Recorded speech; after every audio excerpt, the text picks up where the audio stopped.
எண்ணத்தோடு நம்ம செலவாத்தி சொல்லக்கூடியவர்களாக இருப்போம். ஒருத்தர் மரணிச்சிட்டாங்க, அவங்க பேரால நம்ம எத்தனை முறை செலவாத்து சொன்னாலும் சொல்லியா அல்ல இந்த கபராளிக்காக இந்த செலவாத்து ஓதி இருக்கேன், அவருடைய கபரை நீ அல்லாஹ்வுத்தால வெளிச்சமாக்கி கூடிய அல்லாஹ் அப்படின்னு நம்ம துவா கேட்கும்போது அல்லாஹ் நிச்சயமா ஒரு வெளிச்சமாக்கி கொடுப்பான். செலவாத்தை கொண்டு அல்லாஹ்வுத்தாலா அந்த பாக்கியத்தை நம்மளுக்கு தருவான். அப்ப நம்ம இன்ஷா அல்லாஹ் அதை புரிந்து செலவாத்து சொல்லக்கூடியவர்களாக இருக்கணும். அல்ஹம்துலில்லாஹ் ஷாபி ரஹ்மத்துல்லாஹி அலைஹி பெரிய இறைநேசர், உங்களுக்கு தெரியும், பெரிய இமாம், பெரிய இறைநேசர். அவங்க மரணம் ஆயிட்டாங்க.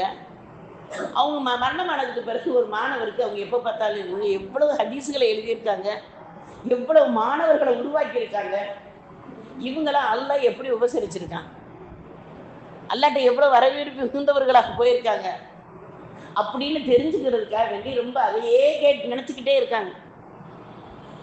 அந்த ஒரு நாள் இரவு கனவு காண்கிறாங்க. ஷாபி ரஹ்மத்துல்லாஹி அலைஹி ரொம்ப விசாலமான இடத்துல இருக்கிறது மாதிரியும் வெளிச்சமான இடத்துல இருக்கிற மாதிரியும் பார்க்குறாங்க. இப்போ கேட்குறாங்க, நீங்கள் ஹதீஸ்லாம் நிறைய எழுதியிருக்கீங்கல்ல, இதெல்லாம் பண்ணியிருக்கீங்களா, அதனால அல்லாஹ் தஆலா அவங்கள இந்த கண்ணியத்தை கொடுத்துருக்கான், அவங்கள எப்படி கண்ணியப்படுத்தினா? இப்போ ஷாபி ரஹ்மத்துல்லாஹி அலைஹி சொல்கிறாங்க, அல்ஹம்துலில்லாஹ் அல்லாஹ் என்னைய புது மணமகனை போல அல்லாஹ் என்னைய கண்ணியப்படுத்தினா அப்படின்னு சொல்லிட்டு சொல்கிறாங்க. இந்த கண்ணியை எப்படி கிடச்சிச்சு தெரியுமா அப்படின்னு மாணவர்கிட்ட அவங்களே கேட்குறாங்க.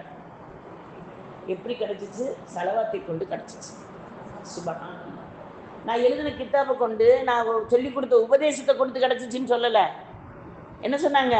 செலவாத்தை கொண்டு கிடச்சிச்சுன்னாங்க.